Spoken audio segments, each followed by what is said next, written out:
Question number 6 देखें बच्चों। इसमें लिखा है explain why 7 into 11 into 13 plus 13 and 7 into 6 into 5 into 4 into 3 into 2 into 1 plus 5 are composite numbers. तो बच्चों हमें ये बताना है कि ये जो नंबर दिए हुए हैं ये कंपोजिट नंबर क्यों हैं। तो सबसे पहले प्रश्न ये आता है कि भाई ये तो बता दें कि कंपोजिट नंबर क्यों हैं, लेकिन ये तो पता चले कि कंपोजिट नंबर होते क्या हैं। तो इसके लिए हम इसे समझने की कोशिश करते हैं। बच्चों हमने प्राइम नंबर्स के बारे में पढ़ा है, इससे पहले बेसिक में हमने काफ़ी पढ़ा है इसके बारे में। प्राइम नंबर्स क्या होते हैं? ऐसे नंबर होते हैं जिनके दो ही फैक्टर होते हैं। एक तो वो खुद नंबर और दूसरा होता है उसका फैक्टर 1। ये जो प्राइम नंबर ये 2 से स्टार्ट होते हैं, सभी जानते हैं 2 सबसे छोटा प्राइम नंबर है। क्यों है ये प्राइम नंबर? क्योंकि इसके दो फैक्टर हैं। क्योंकि 2 को मैं लिख सकता हूँ बच्चों 2 इंटू 1। तो ऐसे कोई भी नंबर जिनके दो फैक्टर हों, खुद नंबर और 1, तो उन्हें बोलते हैं हम लोग प्राइम नंबर। अगर बात करें 3 की, तो 3 भी प्राइम नंबर क्यों है? क्योंकि इसके दो ही फैक्टर हैं, 3 इंटू 1, 3 और 1। अगर मैं 17 को ले लूँ तो 17 प्राइम नंबर क्यों है? क्योंकि 17 के दो ही फैक्टर हैं, 17 और 1। तो प्राइम नंबर तो ठीक है बच्चों, ये तो पता है आपको। तो क्वेश्चन आता है कंपोजिट नंबर्स क्या हैं। बहुत ही सिंपल है ये भी। तो कंपोजिट नंबर्स क्या होते हैं बच्चों? ऐसे नंबर जिनके फैक्टर 2 से ज़्यादा हों उन्हें कहते हैं कंपोजिट नंबर। तो 2 से ज़्यादा हों तो 2 तो प्राइम है, 3 प्राइम है क्योंकि इसके भी दो फैक्टर होते हैं। अच्छा, मैं अगर 4 को लूँ तो क्या 4 कंपोजिट है? तो बच्चों 4 के कितने फैक्टर होते हैं? तो 4 में देखो किस किस का डिवाइड, 1 तो है ही हर नंबर का फैक्टर, 2 भी है इसका, तो क्योंकि 2 का डिवाइड जा रहा है इसमें, 4 हो गए ना इसके 3 फैक्टर। तो 4 के यहाँ पर 3 फैक्टर है, 1, 2 और 4, इसलिए 4 हमारा क्या होगा? कंपोजिट। अच्छा 5 है क्या? नहीं है, 5 प्राइम है क्योंकि 5 के दो ही फैक्टर हैं। 6 है क्या आपका कंपोजिट नंबर? है, क्योंकि इसके भी 3 फैक्टर हो गए, 1, 2 का भी डिवाइड जा रहा है, 3 का भी जा रहा है और 6 में 6 का भी जा रहा है, इसके तो 4 फैक्टर है। तो ये कन्फर्मेशन हमारा कंप्लीट हो गया कि कंपोजिट नंबर क्या है जिनके 2 से ज़्यादा फैक्टर हैं। तो 4 है, 6 है, इसके बाद आप 8 को ले लीजिए, 8 को 2 इंटू 2 इंटू 2, और उसके बाद 4 से भी डिवाइड जाता है, 8 से भी डायरेक्टली जाता है, तो 8 है आपका, 9 है, ये सभी आपके कंपोजिट नंबर्स हैं। तो आपको प्राइम नंबर और कंपोजिट में मुझे नहीं लगता कि आप कोई प्रॉब्लम होना चाहिए। तो प्राइम नंबर क्या होते हैं? ऐसे नंबर्स जिनके दो फैक्टर होते हैं, खुद नंबर और 1, तो वो प्राइम नंबर। कंपोजिट नंबर्स क्या होते हैं? जिनके 3 फैक्टर होते हैं। तो अगर 3 मतलब सॉरी 3 नहीं, 2 से ज़्यादा, तो ऐसा कोई भी नंबर ले लीजिए जिसके 2 से ज़्यादा फैक्टर हों, तो उनको हम बोलते हैं क्या? Composite numbers. तो 2 से ज़्यादा फैक्टर में 3 भी हो सकते हैं, 4 भी हो सकते हैं, 5 भी हो सकते हैं। तो ऐसे कोई भी नंबर जिनके फैक्टर 2 से ज़्यादा हो वो आपके कंपोजिट नंबर्स होंगे। तो हमें इस क्वेश्चन में एक तरह से देखा जाए तो यही प्रूव करना है कि भाई इस नंबर के फैक्टर 2 से ज़्यादा है या नहीं। अगर 2 से ज़्यादा फैक्टर हैं तो फिर ये बिल्कुल हम कंप्लीटली कह सकते हैं कि भाई ये कंपोजिट नंबर है। तो कैसे प्रूव करें? इसके लिए मैं इनको 2 पार्ट दे देता हूँ, ये फर्स्ट पार्ट दे देता हूँ, ये सेकंड पार्ट। 2 नंबर दिए हुए हैं एक तरह से। तो मैं सबसे पहले बच्चों उठा लेता हूँ फर्स्ट पार्ट को। तो फर्स्ट पार्ट क्या है हमारा? 7 इंटू 11 इंटू 13 प्लस 13। बच्चों इस क्वेश्चन में इस प्लस ने काम खराब कर दिया। अगर ये प्लस ना होता और इसकी जगह मल्टीप्लाई होता तो ये कंफर्म पहले से ही था कि ये कंपोजिट है। क्यों? क्योंकि 1, 2, 3 और ये चौथा हो जाता। बट यहाँ पर प्लस आ गया, तो प्लस की वजह से अब थोड़ी सी प्रॉब्लम खड़ी हो गई कि अब इसको कैसे कंपोजिट नंबर प्रूफ करें। तो फिर भी हम कोई ना कोई तरीका निकालेंगे।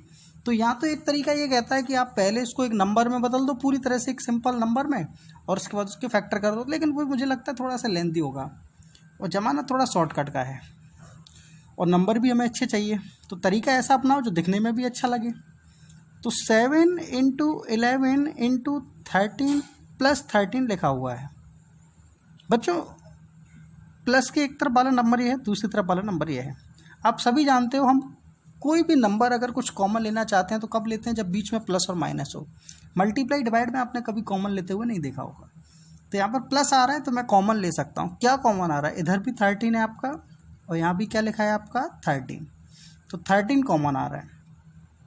13 जो भी नंबर कॉमन आता है उसे बाहर लिख देते हैं। मैंने 13 को बाहर लिख दिया। क्या बचा यहाँ पर? 7 इंटू 11 इनटू, अच्छा जिस जगह से नंबर कॉमन चला जाता है वहाँ कुछ नहीं बचता तो क्या बचता है, 1 बचता है, प्लस ऐसे यहाँ से 13 कॉमन गया तो 1 बचेगा। क्यों बचेगा, कई बच्चे सोच रहे हैं सर 1 क्यों बचेगा, 0 बच जाए तो, क्योंकि 13 गया तो 0 बचेगा। ऐसा नहीं होता। क्यों नहीं होता, क्योंकि 13 को मैं 13 इंटू 1 लिख सकता हूँ। तो 13 अगर जाएगा तो यहाँ 1 बचेगा, ना कि 0, क्योंकि 13 को 13 इंटू 0 नहीं लिखा जाता है ना। तो कई बच्चे इसमें अलग अलग एग्जाम्पल सोचने लगते हैं, लेकिन वो जो भी सोचते हैं उस तरीके से आपको नहीं सोचना है। यहाँ पर आप सिंपल वे में ये सोचिए कि 13 को क्या लिख सकते हैं, 13 इंटू 1। तो अगर 13 कॉमन लोगे तो यहाँ क्या बचेगा आपका, 1 बचेगा। बच्चों आगे देखें, 13, थोड़ा सा इसको कैलकुलेट करें, 7 इंटू 11 77, और 77 बन जाए 77 प्लस 1, 13 इंटू 77 में 1 ऐड किया, क्या आ गया बच्चों आपका 78 आ गया। क्वेश्चन है कि ये कंपोजिट नंबर है कि नहीं है। तो बच्चों अब इसका मल्टीप्लाई मत करो। क्यों नहीं करो, क्योंकि कंपोजिट नंबर वो नंबर होता है जिसके फैक्टर 2 से ज़्यादा हो। तो यहाँ 2 तो दिख रहे हैं, लेकिन 2 से ज़्यादा है कि नहीं भाई, 1 तो हर नंबर का फैक्टर होता है। तो वैसे तो कंफर्म है कि ये कंपोजिट है, लेकिन इसके और भी फैक्टर कर सकते हो आप। कैसे कर सकते हो, ये 78 है, इसके फैक्टर कर लो आप साइड से। तो 78 में सबसे पहले किसका डिवाइड जा रहा है भाई, 2 का जा रहा है। तो 2 3 जा 6, और यहाँ पर 1 बचा आपका 18 हो गया, 2 9 जा 18। अब 3 से दे दीजिए आप, 3 1 जा 3, 3 3 जा 9, और 13 से दे दो, 13 1 जा 13। तो आपके फैक्टर आ गए 2 इंटू 3 इंटू 13, और 1 तो होता ही होता है। तो इतने सारे फैक्टर हैं इसके, मतलब ये जो नंबर था इसके हमने जब इसको कैलकुलेट किया तो इतने सारे फैक्टर आ गए, और इतने सारे फैक्टर्स हैं, इसका मतलब ये जो नंबर है ये क्या है, कंपोजिट नंबर है। अच्छा, जिसको समझ में नहीं आया हो, थोड़ी प्रॉब्लम हुई हो, तो इसका एक और पार्ट है, उसमें आसानी समझ आ जाएगा। तो मैं लिख देता हूँ, it is a composite number. तो it is a composite number. बिल्कुल सिंपल क्वेश्चन है, अगर एग्जाम में आता भी है तो आप आसानी से करके आएंगे, मुझे भरोसा है। नेक्स्ट पार्ट देखते हैं, इसका सेकंड पार्ट।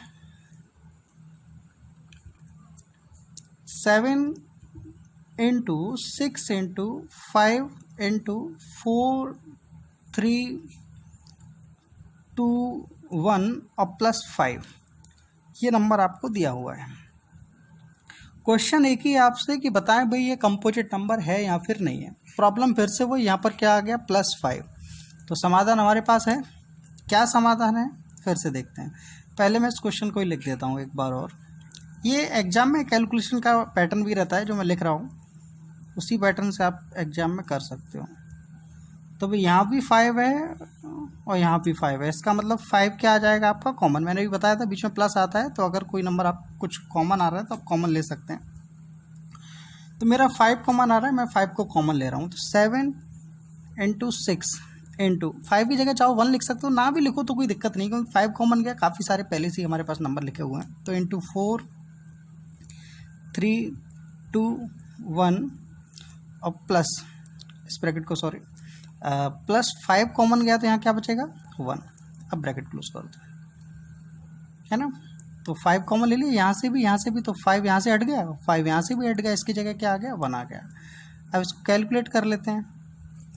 तो इन सभी का हम क्या करने वाले हैं, मल्टीप्लाई करेंगे। तो 7 6 जा कितना हो गया आपका 42, ठीक है, 7 6 42, तो 7 6 जा 42, इंटू का क्या आ गया इंटू 4 3 जा 12, 12 2 जा 24, 24 1 जा 24 प्लस 1, तो ये आ गया +1। कई बार बच्चे क्या करते हैं, इनको ऐड कर देते हैं फिर मल्टीप्लाई, ऐसा कुछ नहीं करते, बोर्डों में उसके रूल से चलते हैं, और वो कहता है कि पहले आप मल्टीप्लाई वगैरह कीजिए, उसके बाद प्लस माइनस कीजिए, इसलिए हमें पहले मल्टीप्लाई करना है, उसके बाद हम इसको प्लस कर देंगे। तो 5, अब 42 इंटू 24 क्या होगा, तो आप मल्टीप्लाई करिएगा, और मल्टीप्लाई जब करेंगे तो आपका आ जाएगा 1008। यहाँ पर लिखा है प्लस का 1। 5 इंटू 1008 में 1 ऐड किया, क्या आ गया आपका 1009, और 5 इंटू 1009 मल्टीप्लाई कर दीजिए, 5 9 जा क्या होता है 45, ये 0, 5 1 जा क्या हो गया आपका 5, तो आंसर क्या आ गया इसका 5045। अच्छा मैंने मल्टीप्लाई कर दिया, सॉरी, हमें ये बताना था ये कंपोजिट नंबर है या नहीं। तो वैसे तो यहीं से कंफर्म हो गया ये कंपोजिट नंबर है। कैसे हो गया, 2 तो फैक्टर ही, तीसरा क्या होता है 1 होता है भाई, 1 तो है ही। तो कितने हो गए 1 2 3, 2 से ज़्यादा हो गए ना, और 2 से ज़्यादा फैक्टर हो गए, तो ये क्या है कंपोजिट नंबर है ना। तो आप इसे कर लिखने की ज़रूरत है ही नहीं, तो मैं लिख देता हूँ, so it is a composite number.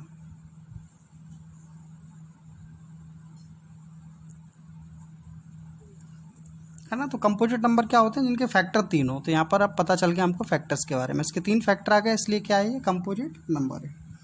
Next देखते हैं इसका क्वेश्चन नंबर 7। बच्चों आगे देखते हैं। तो क्वेश्चन नंबर 7 है आपका, there is a circular path around the sports field. कह रहा है कि कोई स्पोर्ट्स फील्ड है और उसके चारों तरफ क्या है, एक सर्कुलर पाथ है। तो कुछ इस तरह हो सकता है कि जैसे